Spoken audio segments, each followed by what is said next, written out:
Good afternoon, everyone. Allison Schaberg here, Consolidated Planning Group. We are here partnering with Next Steps Transition today. I will be your host today. There was something that came up, so the staff of Next Step is not on today. So today we are going to be talking about key steps to achieving transition success. I am Allison Schaberg, owner of Consolidated Planning Group. Consolidated Planning Group is a holistic special needs financial planning firm. We help families just like yours with a variety of things when it comes to planning for our loved one with special needs. When it comes to planning and advisors, there's over 250,000 advisors in the U.S. Of the 250,000, about 125, not thousand, total in the U.S. are really nuanced and special needs. And when it comes to, your loved one with a disability, our situation is really specialized, and specialized attention and details and an intentional decisions need to be made when it comes to planning. And so some of you are joining maybe because you're kind of at this transitioning stage. You could be at any variety of age, beginning high school, leaving a transition program, things of that nature. And so we're going to be talking today about a lot of the things that kind of need to be on your radar. Consolidated Planning Group has a YouTube channel. I'm going to put that in the chat box. And that YouTube channel hosts all of our past webinars. All of our webinars are really surrounding topics on planning for special needs, and it might be such things as, guardianship, special needs trust, SSI, and Medicaid. The thing is when we start talking about these topics, a lot of them are very complicated. They're confusing, and the reality of it is we do have webinars on each of those specific topics that are an hour long. So we are going to touch on a lot of the highlights of those things today, but we do invite you to check out our YouTube channel. You can subscribe to that for free. There are 250, I think there's over 250 titles out there, so you can kind of peruse for the step that you're on in your planning process. So today, from a housekeeping perspective, we are in webinar mode. I know some people do join us from a podcast and they can't see our slides. If you're wanting a copy of today's slides, you can email us at contact@cpgcares.net. I've got that information in the chat box. We're happy to provide those for any of our podcasters. But we are in webinar mode, which means that we can't see you or hear you, but we do know you're out there. And so we invite you to put any questions that you have today during today's presentation in the chat box, and we're going to get to just as many of those as possible. Today's meeting is being recorded, so anybody that registered for today's meeting will get a copy of today's slides, so you don't have to take notes on every single thing that you hear. And you will also get a link to the recording, so if you need to play it back or want to share it with a friend or a spouse or something like that, you can certainly do that.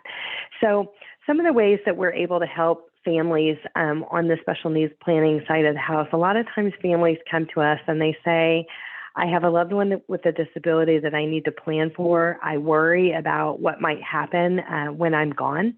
Who will care for them? How much do we need to set aside for a special needs trust? What is that right number? What are we looking at here? And we're able to help put those lifetime care plans in place, protection plans in place. We're able to really put those numbers in place to what does it look like, dollars and cents. And a lot of families, this is really important because, when it comes to retirement, we're going to spend 25 to 35 years in retirement. And when we have a loved one with a disability who will have care needs for the rest of their life, it's like another bucket for retirement. So careful planning and having money in the right buckets is really going to be important to the overall long-term plan and transition planning for your loved ones. We help families set up ABLE accounts. We really look at some of the options post-high school, what might be out there, what's next, what's the next act after your public high school or private high school, and maybe some of those transition programs. And we do a lot of advocacy through our webinars and our training that we do. So I come to you as a parent. I have 4 kids. I have 2 with disabilities that have transitioned into adulthood. And really our YouTube channel was born out of my own frustration because I eat, sleep, and breathe this. This is what I do. And I live it both personally and professionally. And I found that when we were transitioning with my kids, is difficult. Why is everything so hard? Why do I have to know all of this stuff? It feels like, these little traps along the way that I could accidentally fall in, and it messes everything up that I worked so hard to have set up. And so that's why we've got these webinars out there to put the tools and resources in your hands to help you be successful on your journey, because I know that a lot of days our journey isn't perfect. Okay, so let's talk about when we think about getting started on transitioning. Some of the things that we think is really important is developing a letter of intent. Okay, a letter of intent. We're going to share a little bit more about this on the next slide. Is really I sometimes refer to it as a family love letter to our loved ones. Some of our family members, if you're a caregiver, it could be you or another person is a caregiver, they may know more about that individual and their daily function and their daily habits and their doctors and medicines and things like that than anybody else around. So if something happens to that caregiver, if it's you or another family member, does anybody else know all of those details? If you were incapacitated or you were no longer here on earth and it was a sudden occurrence, would somebody else know everything that they need to know and have all of the details that a lot of times caregivers just keep in their head because it's what we do. You eat, sleep, and breathe this. This is what you do every single day. So a letter of intent is really, really important. We do have a template for that, and we're happy to send that template out to everybody today. It is a form fillable template. And this is not something that you're going to really want to complete in one setting. We'll go over kind of the details on that. It's 20 pages long, and it can really be an emotional journey as you're filling in the things and answering the questions that are in that letter of intent. But this document is designed that if something happens to you or the caregiver, that somebody else that would be filling in, that would be stepping into that role, is kind of a guidebook. So it's really an important document. So we suggest that you work with a special needs planner to help you formulate your plan. So this is the same thing. When we talk about a special needs planner, your situation is specialized, and we do want you to work with a specialist when it comes to planning and having money in the right buckets. When it comes to working with an estate planning attorney, we really want you to work with one that is well-versed in special needs matters. What we suggest here is this is really not a DIY project. So we work with a lot of highly intelligent people, and they're capable of doing this do-it-yourself kind of stuff, and anybody's capable of downloading documents from the internet. And we really strongly advise against that. But we like to explain the difference of what a special needs planner does and what a special needs attorney does. Because a lot of times people will reach out to us and say, hey, I need guardianship or I need a special needs trust and, various documents. So the attorney is really going to focus on the legal documents and the matters of the law. And the financial planner, the special needs planner, is really going to focus on the money. So I commonly say we're the money and they're the paper. So the legal documents are necessary, but having the money in the right buckets is also necessary. We're nationally certified as Social Security advisors and members of the Special Needs Planning Academy. And when it really comes to, a lot of times we don't know the things that matter because it never really mattered before when our children prior to them turning 18. Once they turn 18, everything changes. It used to be based off of your assets and income. Now some of these qualifications, most of the qualifications are going to be based off of their assets and income. And what we have found is that when you use your, I jokingly say your neighbor next door who's an attorney that did it for free, or your brother who's a real estate attorney to do your documents, what we find are that there are a lot of mistakes. There is specific wording that should be in some of these documents and specific wording that shouldn't be in some of these legal documents that really matter and can make the difference on whether or not those documents are going to be viewed as legitimate documents in the eyes of the Social Security Administration, which we're going to get to that in a bit as well. So when it comes to getting started, we want you to gather all the necessary planning documents. What do these look like? These are everything that you have put in place so far. What do you already have in place? Do you already have, a will? Do you have a special needs trust? Do you have, a lot of people have an outdated will or an outdated trust that they've had for many, many years that it hasn't been looked at in many, many years, and it's time to pull that off the shelf and really, really get it looked at. We're talking about statements, stocks, bonds, mutual funds, investments, life insurance, benefits that you might have through your employer, other types of products that you may have purchased outside of your employer. These are going to be your Social Security statements, all things that go into the overall big pot as it relates to your basic pot for retirement in the future as part of the planning documents that are going to go into play. And we really, as you're starting, we really just want you to think about your vision and how you hope things will look, not just for your loved one. No parent has to be told that we have to look out for our loved one. I think a lot of times as parents and caregivers, we do that to a fault, to where we're actually even putting our own health in jeopardy. But we want you to look at, how you hope your vision will look for your future as well.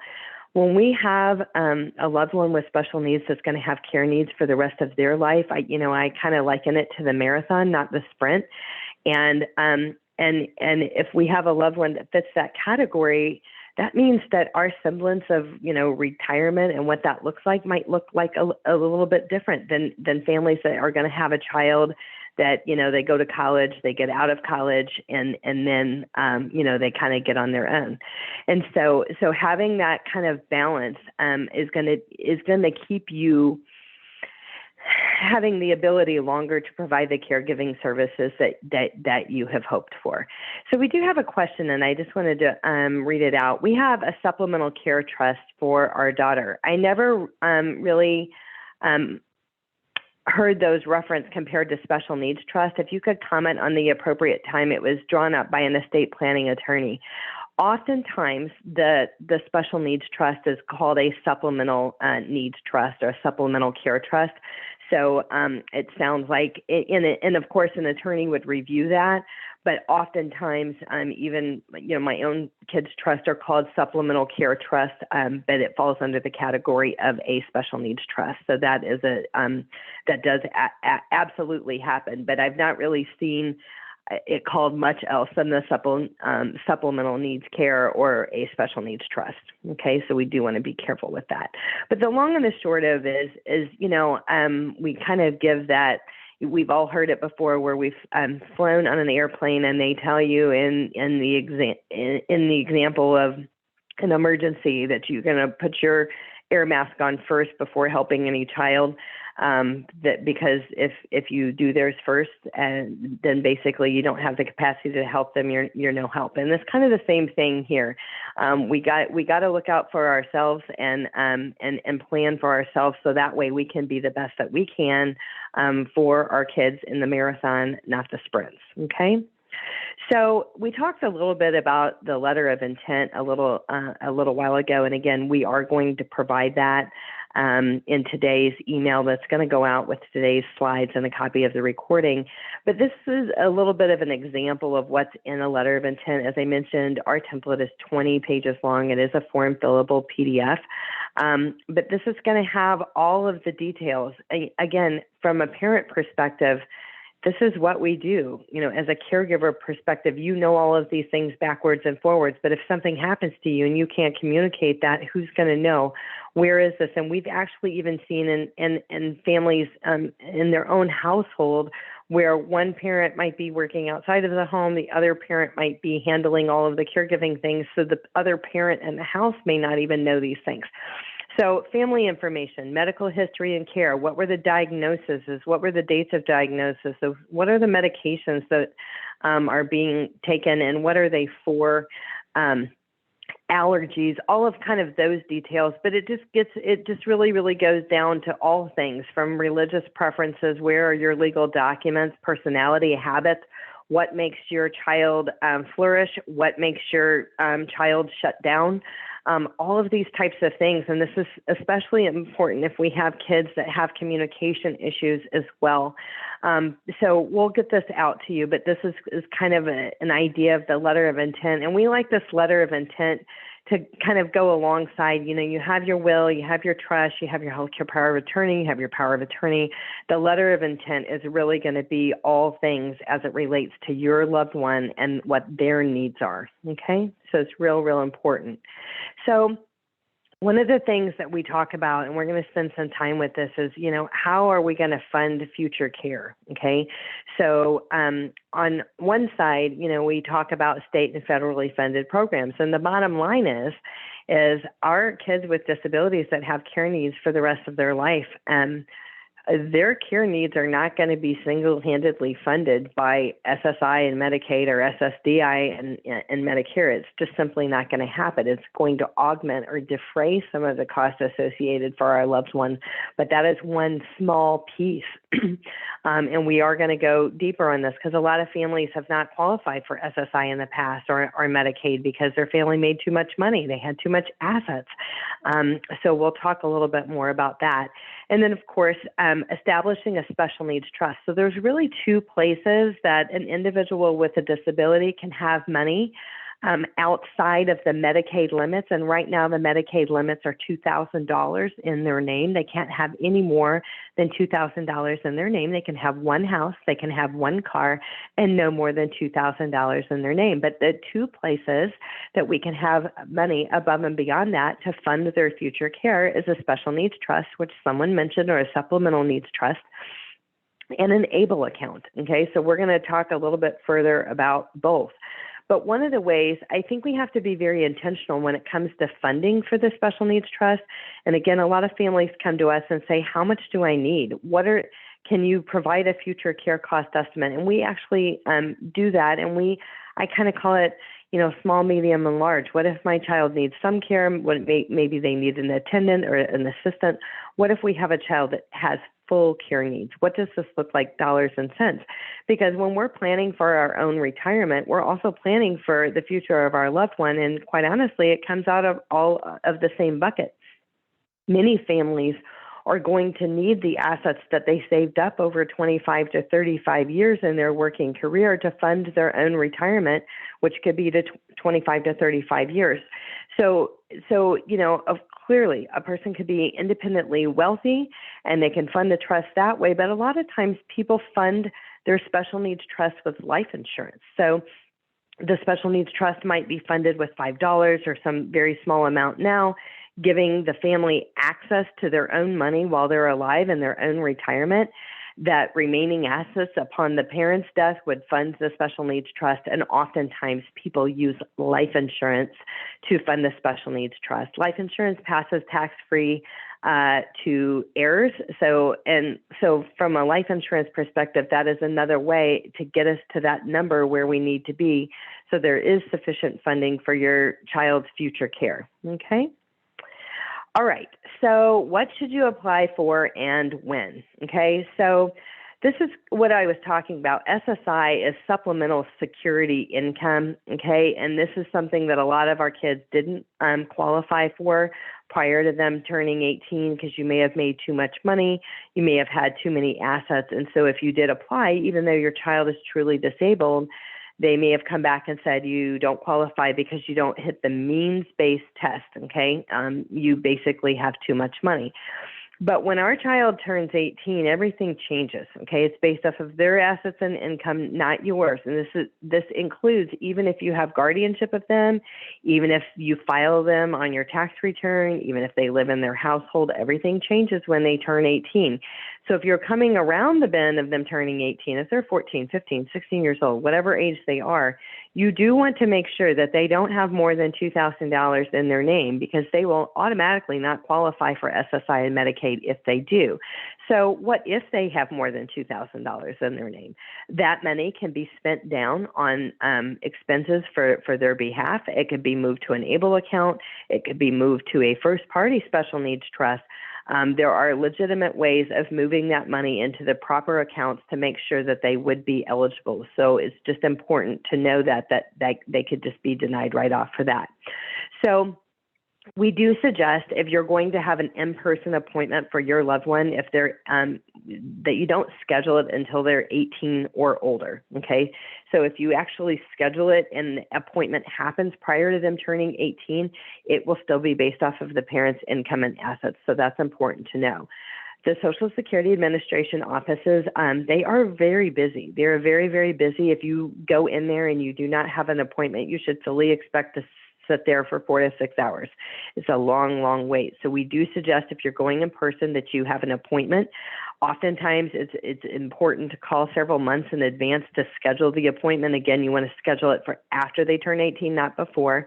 But there are other ways to apply for SSI. You can apply by phone or online. And we are on, I'm kind of a fan of the online version. This was made available, I guess it was last April. And the cool thing about this online applying for SSI is basically you're going to state your intention. It takes about 5 minutes to do it, but the cool thing about this is it will save the date of the application, and if approved, the benefits will be backdated to that date. So typically it takes 5 minutes online, and then you'll get a message saying that somebody's going to call you in a couple of weeks to set your appointment to go through your application. So even when they call you in a couple of weeks, they're not doing the application over the phone. They're simply calling to set the appointment, and then you'll have the appointment, once they give you that date. It's important that you have evidence that demonstrates that the child's disability began prior to age 22 to qualify for childhood disability benefits. Also, the acronym CDB, Childhood Disability Benefits, and it was formerly called DAC, DAC for Disabled Adult Child. It's the same thing. But there is a such thing as childhood disability benefits under a parent's record, and I'm going to explain that in just a moment. So you want to have, some of our family members, their disability started later. Others were born with it, but you just want to have proof that whenever the disability started, that if in fact that it was prior to age 22, that's that magic age, that you have proof of that.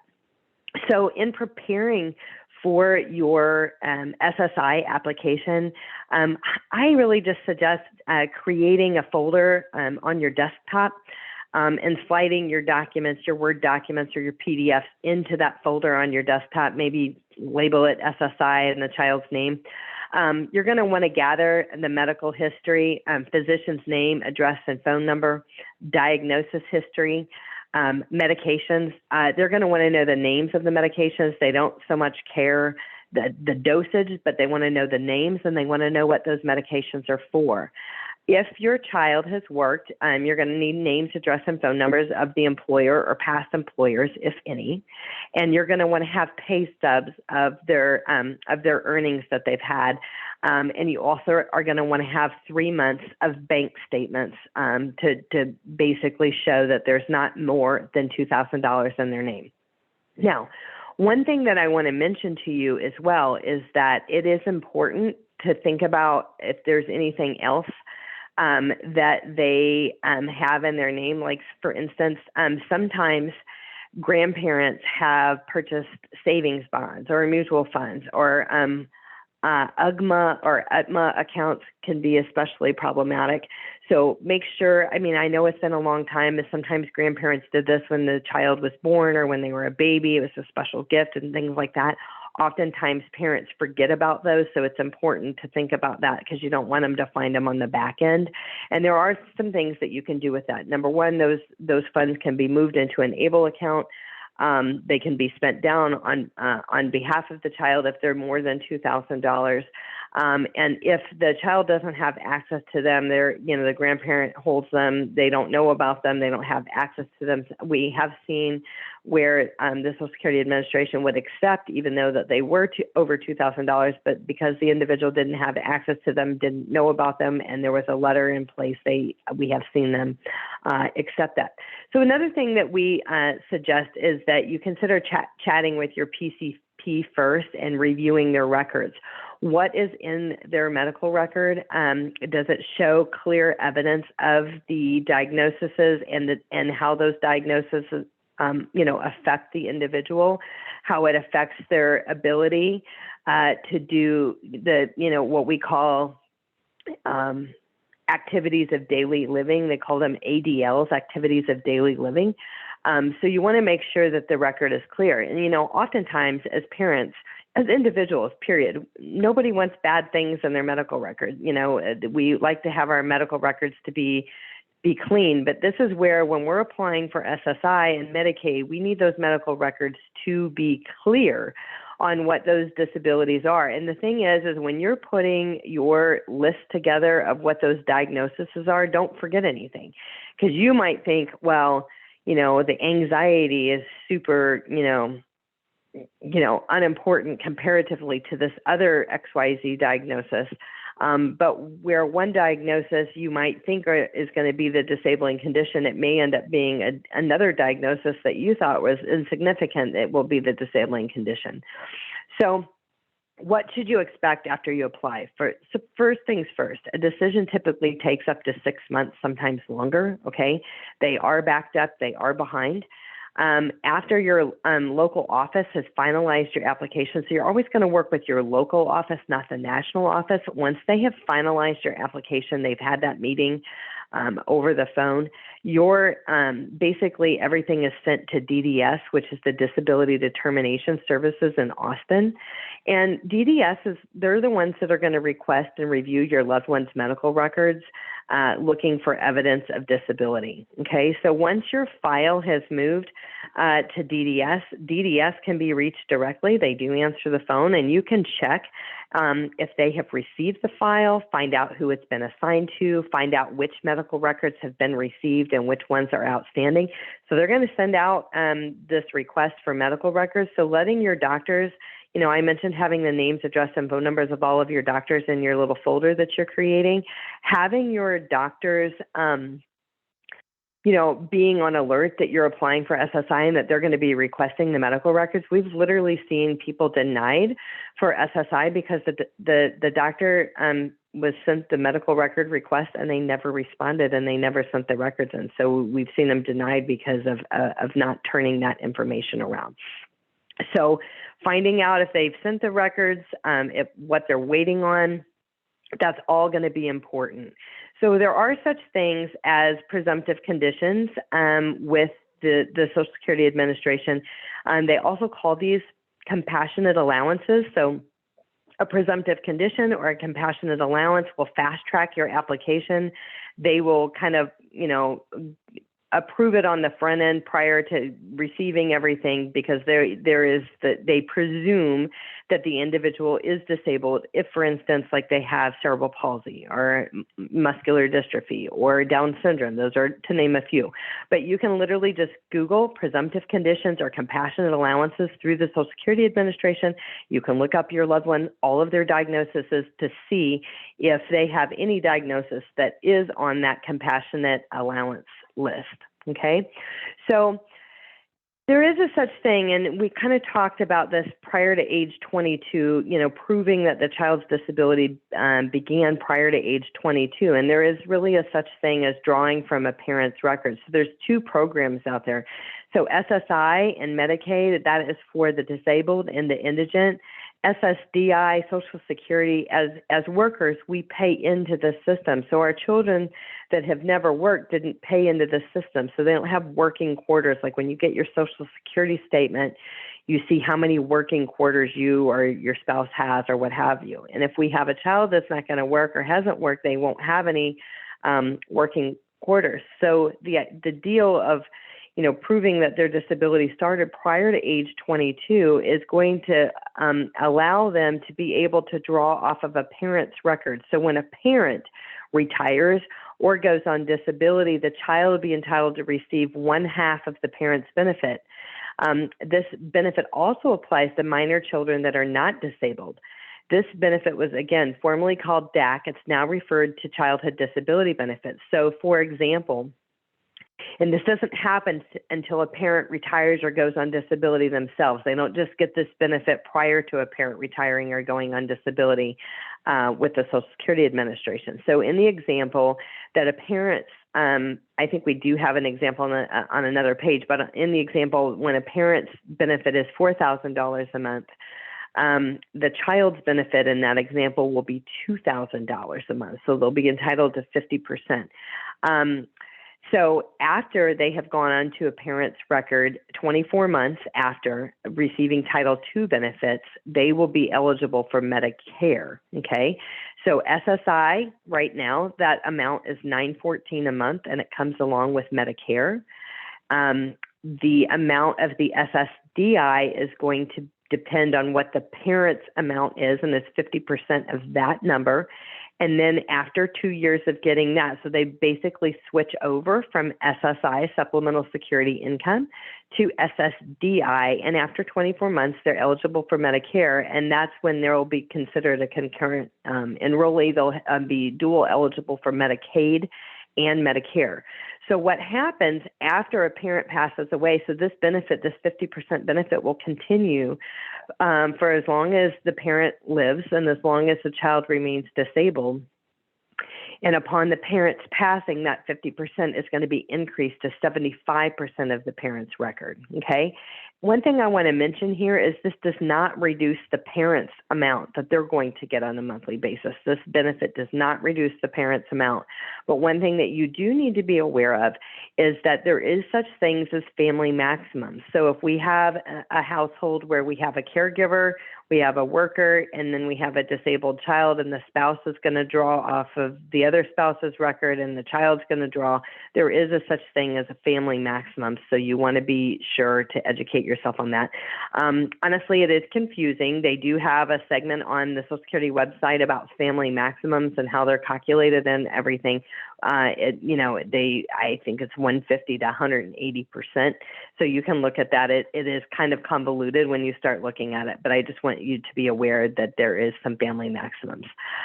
Okay, we have a couple of questions out here. What is the difference between an ABLE account, a special needs trust? We are going to get to that, so I'm going to delay that question just for a minute. Can I open an UTMA in additional to the ABLE account, and how does that impact SSI? I am aware of the 2,000 limit and the ABLE 100,000 limit on ABLE. I was wondering if I can open up an UTMA now and convert it to a special needs trust prior to my child turning 18. I mean, I guess you could. We're really not, when it comes to the UTMAs are problematic because it does become the child's asset. And so that is an issue.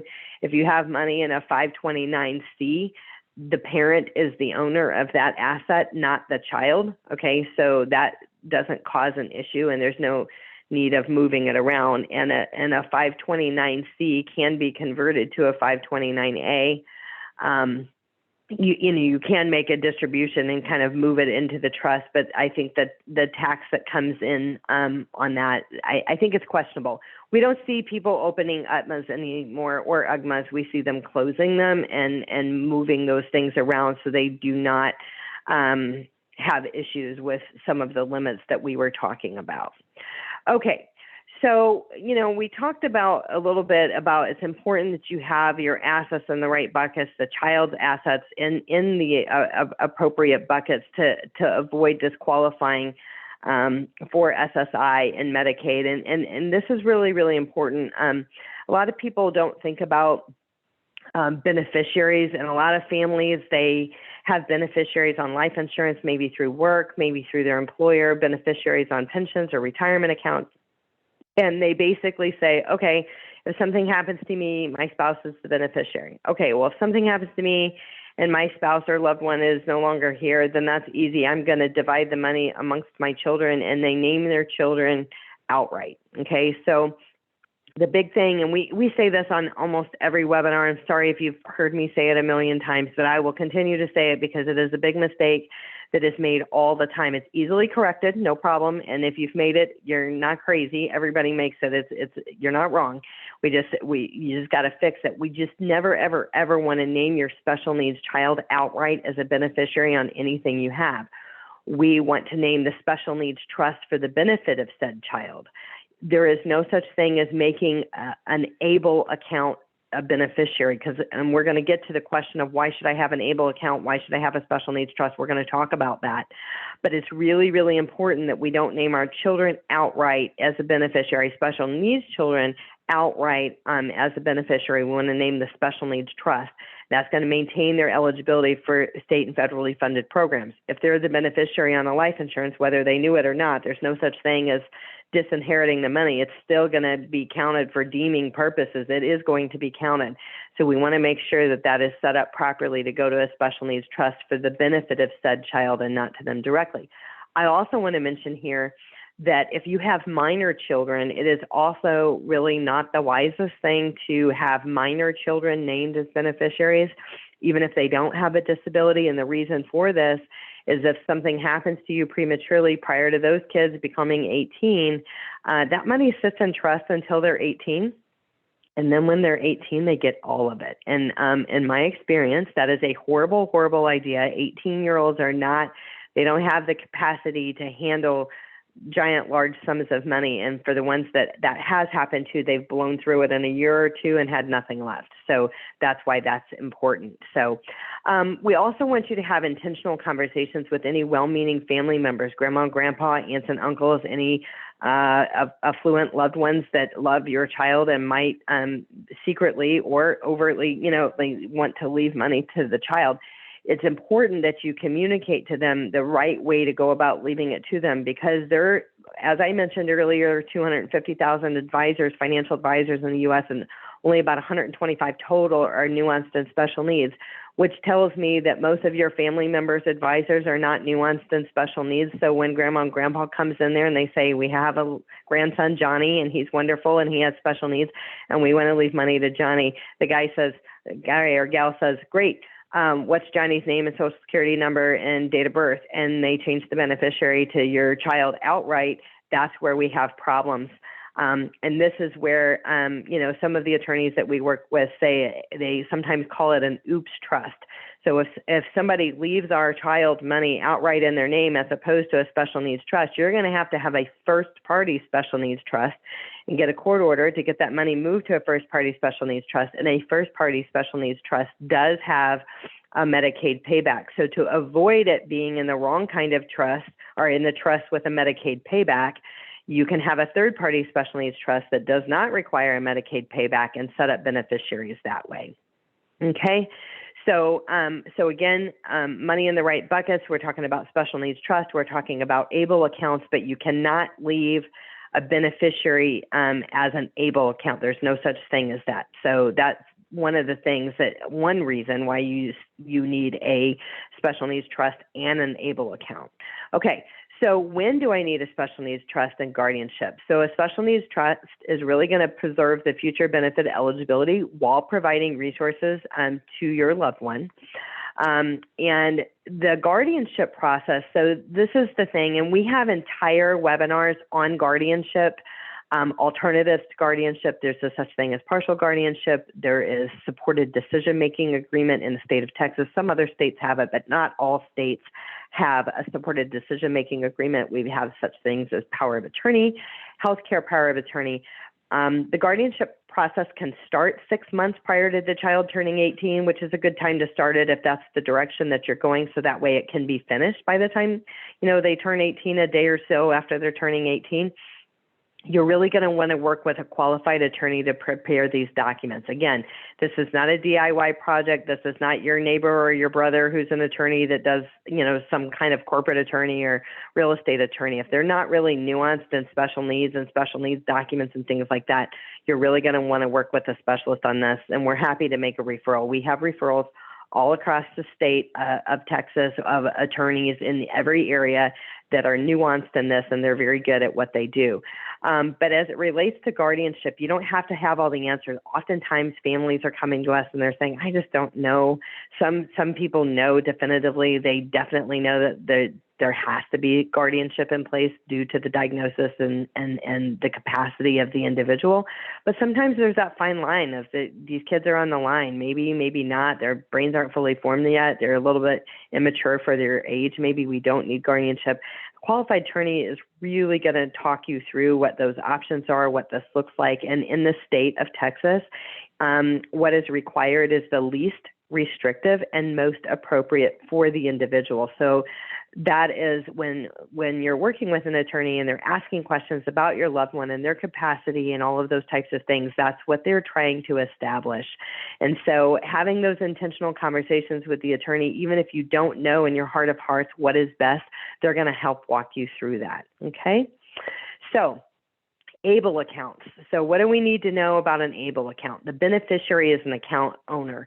So this is a little bit different than a 529C. A 529C, the donor is the owner. So if a parent opens a 529C, they're the owner. The individual that will go to college later is the beneficiary. So the beneficiary in an ABLE account is the owner. Income earned in the account is not taxable. Contributions are really not deductible, but it does not jeopardize SSI and Medicaid or any other public benefits. But there are special contributions and distribution limits for the ABLE account. Okay, so someone had mentioned earlier about they know about the $100,000 that you can't have more than $100,000 in an ABLE account, and that is true.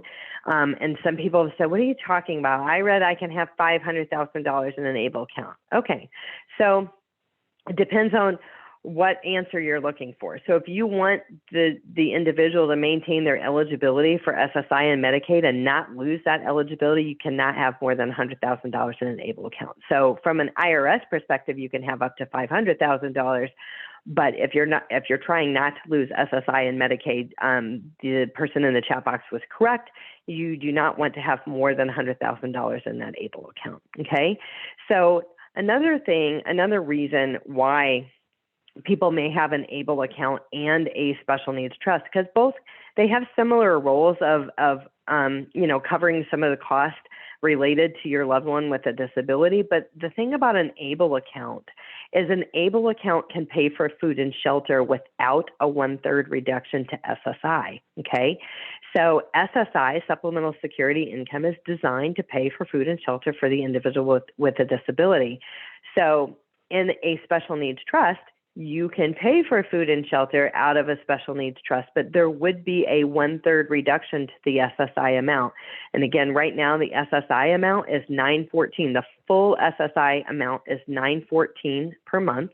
If you're not getting $914 a month, it could be because you have not submitted a rental agreement showing that your child is paying rent, because they will do the 1/3 reduction if they're not paying rent.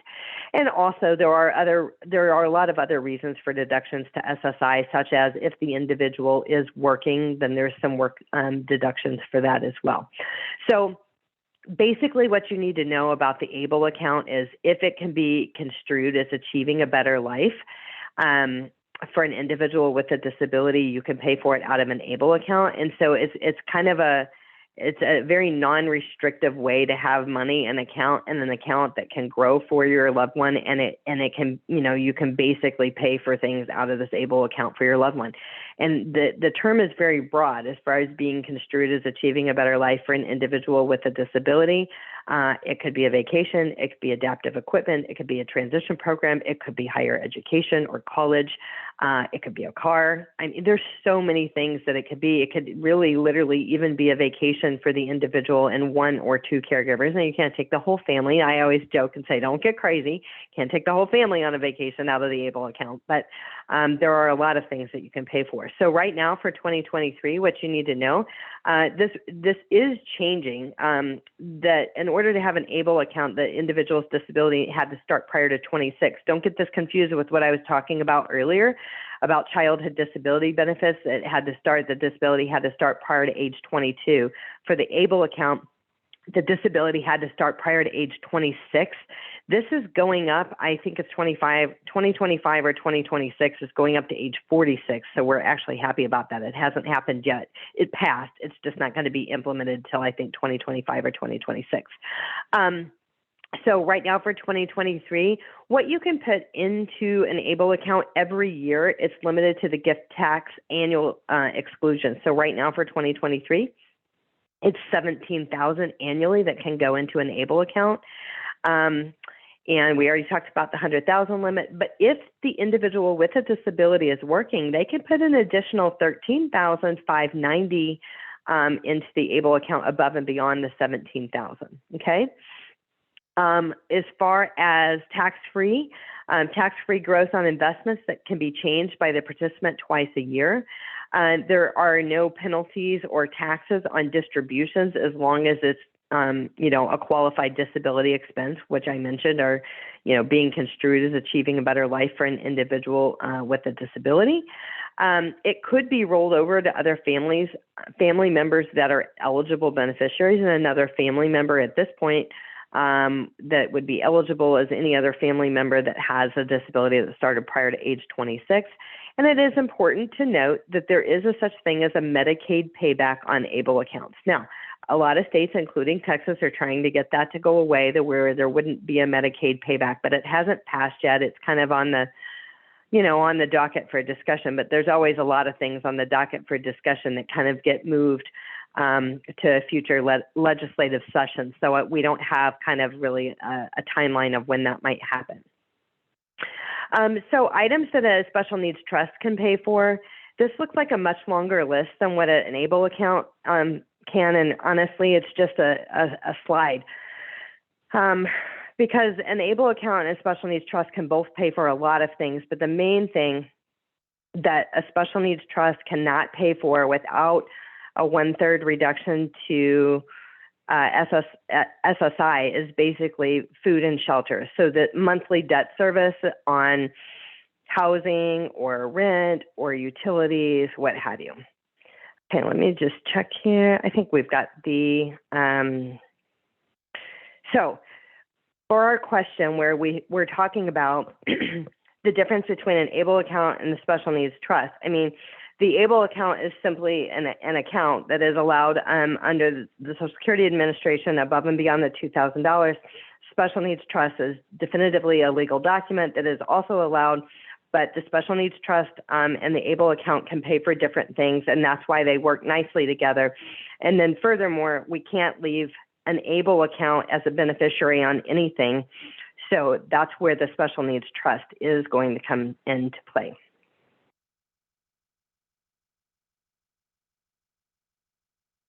Okay, so this is just kind of an example here. Don't use your special needs trust to pay for any of these things. We kind of hit that, the rent, the mortgage payment, the real estate taxes, just basically your monthly debt service for food and shelter. So we have a question in the chat box that says, what is the difference between a first-party special needs trust and a third-party special needs trust? And that is a great question. And so really, the first-party special needs trust think, this is my child's money. It's their money. It's their earnings. Maybe they earned money. They were working and they've earned money. Maybe there was a lawsuit or a settlement. I've seen scholarship refunds. That's the child's money. That's a first-party special needs trust. It's their money first. And anything that's their money has to go into a first-party special needs trust. But when we leave money, and a first-party special needs trust has the Medicaid payback that we were talking about, but when we leave money to a third-party special needs trust, that's where an inheritance can go, where their future funding we're hoping to pay for out of that third-party special needs trust. There is no Medicaid payback on that. Some people will need both a first-party and a third-party special needs trust.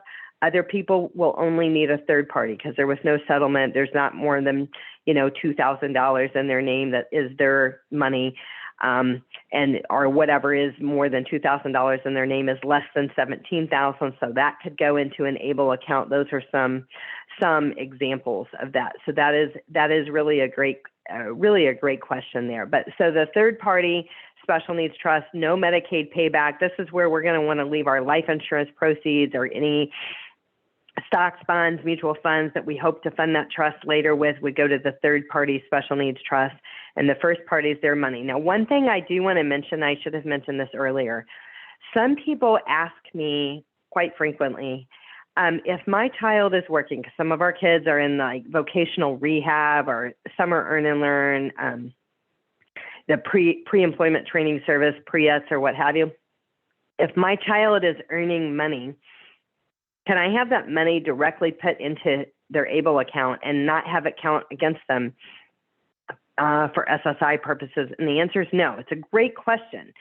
but you can't have money like earnings direct deposited into an ABLE account. Now, what you can do is those earnings go into the, direct deposit to the regular account, and you can move that money from that account to the ABLE account. That's completely cool. But the income is still going to be counted for SSI purposes. That still is going to count. So I just wanted to make sure that people knew that you can't have your earnings direct deposited into an ABLE account. Important thing. Okay. So, when it comes to planning and who's going to care for your child when you're gone, I think that that's a pressing thing that is stressful for a lot of families. Some families don't have somebody else that's, this is the end of the line. They don't want to burden other children in the family. Maybe it's a family that only has one child. So really developing a future care plan and having these, I call them intentional conversations. When you're of sound mind and body and things are going fine, this is when we need to have those conversations. Don't wait for the crisis to happen. Crises happen. And what we don't want is, for your child to be in limbo in the middle of the crisis because things weren't, set up. We had a webinar earlier this year where a family member actually got on. It was a cousin of an individual who had special needs who lived out of state. And both the parents of the special needs individual had passed away, and the individual did not have the capacity to handle things themselves. They were getting an HCS waiver and things like that. But it was real tough. I mean, there was no other family in the state of Texas, and they were trying to navigate this from another state. And it's big enough if if a loved one loses their parent, but when everything else, they lost their home. I mean, there was a lot of things that happened as a result of that. And that's why it's so important to have a plan. And you can tweak your plan along the way. Nothing's in stone.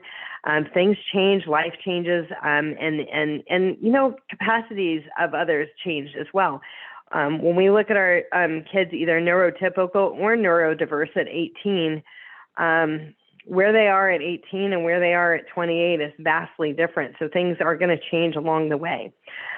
We do suggest consider post-high school educational options, vocational options. Next Steps Transition is a great transition program. Looking for next, what is happening? Is my child going to stay in the public high school till 18? Is it 21? What does this look like? Are they going to go to the 18 plus program? Are they in the Mosaic program? There's so many different programs out there.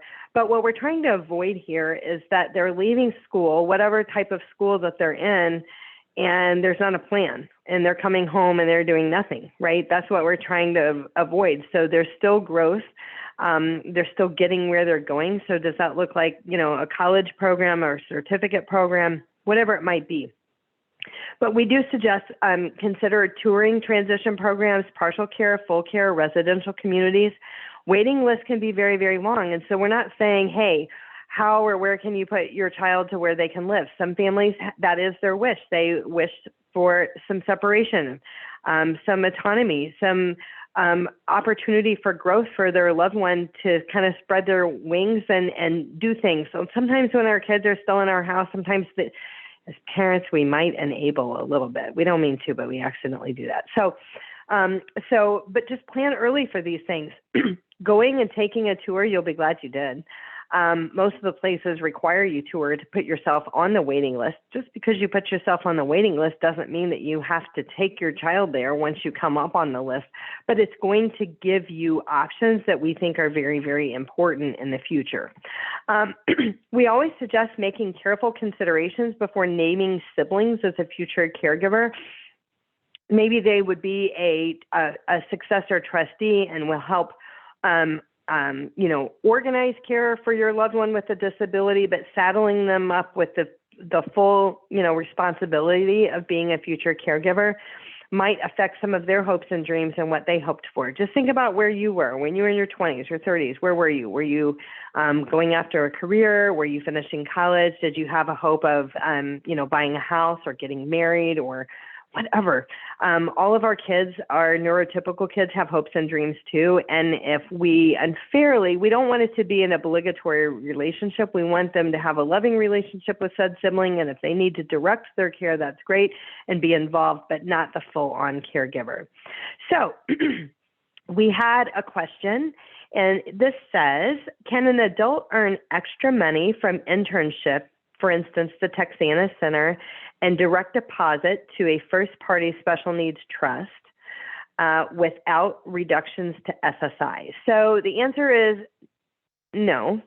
There would still be an earnings deduction for SSI. So if they are earning money from the internship, if it's over $2,000, obviously we would want it to go into a first-party special needs trust or an ABLE account.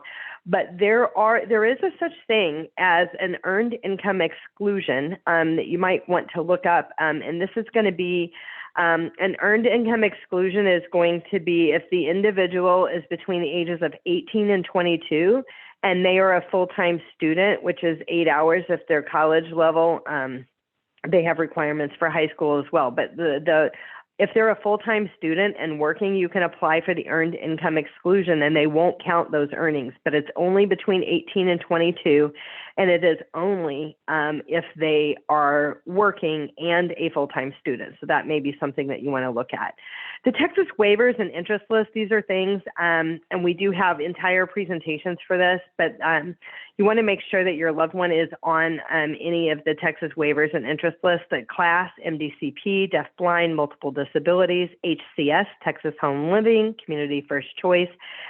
This link right here is a live link that will take you. You can put your zip code in. You can find out who your local intellectual disability authority is.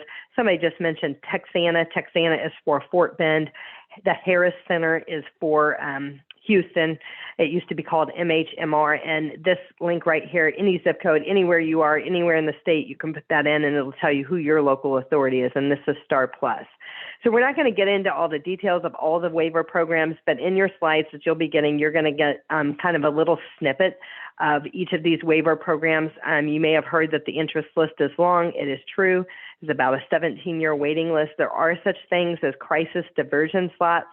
In the state of Texas, if your child is a threat to themselves or others, if they're at risk of being placed outside the home, they may qualify for a crisis HCS waiver. That's a home and community-based service waiver. There is an IQ requirement of 70 or below or 75 and below with multiple disabilities, but there are crisis waivers that move you from a 17-year wait list to now. So I always just like to mention that because I do know that there are certainly a lot of families that are dealing with some crisis on the mental health side. These are some things to just keep on your radar. We really have webinars on all of these topics: Texas waivers, SSI, SSDI, ABLE accounts, special needs trust, guardianship, post-high school options. That's a very popular one that we have, and that one lives on our YouTube channel. We did that one last week. So we do have an updated recording on that on our Consolidated Planning Group YouTube channel. But really, I think, again, the word that I use that's important is intentional. Let's be intentional on the steps that we're taking when it comes to planning. When we use the word transition, it comes up with a lot of things. One thing that is scary, and we didn't mention this today, the transition of care, of medical care, right? So that can be a big deal when we're moving from pediatrics to adult care. It seems like it's a lot more siloed than it was on pediatrics. And so planning early for that, working with your current doctor or pediatrician to help, find what are the next steps. Baylor has a really good transition to adulthood clinic that is really all encompassing. So for people in the greater Houston area, you might want to know about the Baylor Transition Program. They do have a requirement of an intellectual disability of 70 or below. So that is part of the requirement of their program, but they do have a pretty solid program out there if you are considering. So we have webinars every week on a variety of topics that we've mentioned. This link here will have a list of all of our upcoming webinars you can subscribe to. You can sign up to participate in any future webinars that might be important on kind of your planning radar. I work on a collaborative team here at Consolidated Planning Group. I work with some awesome professionals. I always like to put some faces with names so that should you work with us in the future, kind of have an understanding of some of the folks that are on the team. As always, when we do a webinar like this, there's questions that maybe somebody didn't want to ask or they didn't want to put all their laundry out there in a public setting. And we always offer a free personalized consultation. So when you get the slide, you can hover your camera over this it'll take you to a calendar where you can schedule a free personalized consultation with us to talk a little bit more about your unique situation, and, ask questions and, learn about the various doors that you can walk through. So we've mentioned the YouTube channel. I am going to put our contact information in the chat box. Yes, again. So anybody that joined late, they'll have that on our YouTube channel out there. When you get our slides, you'll have our Facebook page, our YouTube channel, and how to contact us should you have any additional questions or, kind of want to go deeper. I just want to say you do have this. It does feel overwhelming. It is a lot of information. And I've talked to so many parents. I am a parent. Okay. So I myself have thought, oh my gosh, I want to cry. This is so hard. This is ridiculously hard. Sometimes life is hard anyway, right? But you can do this. There are a lot of tools and resources out there. We're happy to go deeper. If you've got deeper questions or more questions on how to apply for SSI, a lot of families are calling us and saying, I don't want to mess this up. What do I do? What do I need to do with this? Or how do I get that SSI raised up to the full amount? We can provide some guidance on that as well. So it's certainly, I think we're out of time for today. It's certainly been my pleasure being here with you today. If you have any additional questions, feel free to reach out. And we look forward to partnering with you again soon. And if you haven't, take a look at Next Steps Transition. They have some really great stuff going on down there. So all the best, everyone. You're going to get a copy of today's slides, the recording, and the letter of intent. So it's certainly been my pleasure. Thanks so much.